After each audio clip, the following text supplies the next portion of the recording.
So friends, একটা কথা তোমাদেরকে বলতে চাই। আচ্ছা ধরো, তোমার ফটো, তুমি যে ভিডিওটা দেখছো, তোমার ফটো যদি এরকম ড্রেনের ওপরে লাগানো হয় তাহলে কেমন লাগতে পারে? তো দেখো, আসছি, দাঁড়াও 1 সেকেন্ড। ড্রেনের ওপরে ভগবানের ফটো কি করতে লাগায় যাতে লোক এখানে পেচ্ছাপ না করে। এই দেখো, এরকম ধরনের ফটো এরকম ড্রেনের উপরে থাকে। তুমি কি চাইবে তোমার ফটো এরকম ড্রেনের উপরে থাকুক? ড্রেনের দুর্গন্ধের মধ্যে এরকম ধরনের তোমার ফটো থাকুক? বা আমাদের যে ভগবানকে কী হিসাবে ব্যবহার করছো, মানে মানুষ কতটা নিচে নামলে এরকম কাজ করতে পারে যে ড্রেনে যাতে মানুষ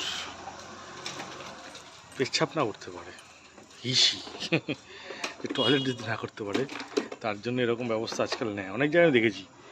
তো এটা আজকে এখানেও চোখে পড়লো। এখানে না, আমি অনেক জায়গায় দেখেছি, অনেক জায়গায় ড্রেনের ওপরে ইয়ে করে দিচ্ছে এরকম। আমার কিছু প্রিভিয়াস কিছু শর্টসও আছে।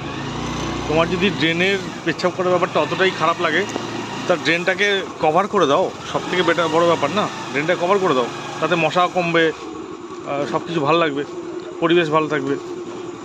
কিন্তু সেটা করবে না, করবে কি 15 টাকা করে পিস টাইলস নিয়ে, কী হলো, 15 টাকা করে পিস টাইলস নিয়ে তুমি ওর উপর লাগিয়ে দাও। তো ওটা তোমার হচ্ছে কাজ। তো যদি তোমার ক্রিয়েটর গডকে যদি তুমি ভালোবেসে থাকো, তো তোমার অবশ্যই তুমি সেটা করবে না। তো যাই হোক, যদি মনে হয় যে নিজের ফটো তুমি ওখানে দিতে পারবে, তাহলে তুমি অবশ্যই এটা এগ্রি হও, তুমি দাও। আর যদি না দিতে পারো তাহলে বস এগুলো করো না। আর তাদের কাছে এই ভিডিওটা শেয়ার করি যারা এই ধরনের কাজ অলরেডি করেছে এবং মানসিকতা এরকম রাখে। ঠিক আছে, রাখছি, মানে রাখছি বলে, সরি, আমি তো ফোনে নেই, কিন্তু মনে হলো ফোনে আছি।